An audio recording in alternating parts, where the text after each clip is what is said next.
Hi friend. What is this? বন্ধুত্ব দুটি মানুষের মধ্যে বন্ধুত্ব হতে হলে এইজ ম্যাটার করে না, সম্পর্কে ম্যাটার করে না, ম্যাটার করে শুধু মন। ইম্পসিবল।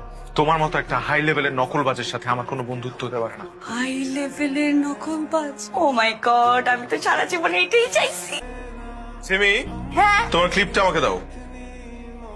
তার চুল থেকে ঝরঝর করে বৃষ্টির মতো নকল বের হচ্ছে। আপনি এসব কি করছেন? নকল করছি? এইভাবে নকল করা সম্ভব? কেন সম্ভব না? নকল কিন্তু একটা শিল্পের মধ্যেও পড়ে। তো নকল কি ধরনের শিল্প? যেহেতু হাতে কলমে খুব সূক্ষ্ম এবং নিখুঁত ভাবে নকল কাজটি সম্পূর্ণ করা হয়, এই জন্য হস্তশিল্পের মধ্যে পড়ে।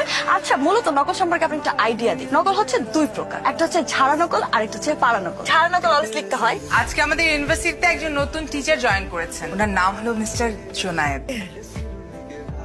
আজকে তোমাদেরকে একটা বিষয় নিয়ে বলবো। বিষয়টা হচ্ছে নকল। নকল নাকি একটি আর্ট? না স্যার, না। ও না না না, নকল একটি শিল্প, একটি হস্তশিল্প। না না স্যার, এটা অত্যন্ত জঘন্য একটা শিল্প। হাত দেখে একটা হাত লুকিয়ে তো লাভ নেই, আরেকটা হাতেও তো আছে। দু হাত ভর্তি নকল। নকল তো আবার দু প্রকার, একটা হচ্ছে ঝাড়া নকল, আরেকটা পাড়া নকল। ডান হাতে থাকে সেটা পারানো, তাই না? জি স্যার। সে নকল করে নিয়ে এসছে। Is this legal?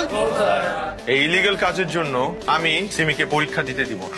সময়টা হয়তো বা খুব কম ছিল, কিন্তু তোমাদের প্রতি আমার একটা অন্য ধরনের ভালো লাগা, ভালোবাসা তৈরি হয়েছে। আমি আসলে মিস করব তোমাদের সবাইকে। এই ভুলগুলো কি আমার জন্য ছিল? তুমি খুব ট্যালেন্টেড একটা মেয়ে। আমি চাই এই ট্যালেন্টটা তুমি পড়াশোনার পেছনে ব্যয় করো।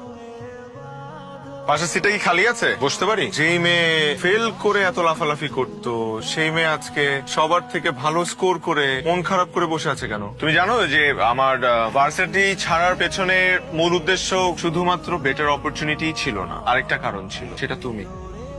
আমি যদি তোমার আশেপাশে থাকতাম, তুমি পড়াশোনায় ফোকাস করতে পারতে না, বিকজ তোমার সব ফোকাস ছিল আমার উপর। এই কারণে আমি চলে গিয়েছিলাম। আচ্ছা, ভালোবাসো আমাকে?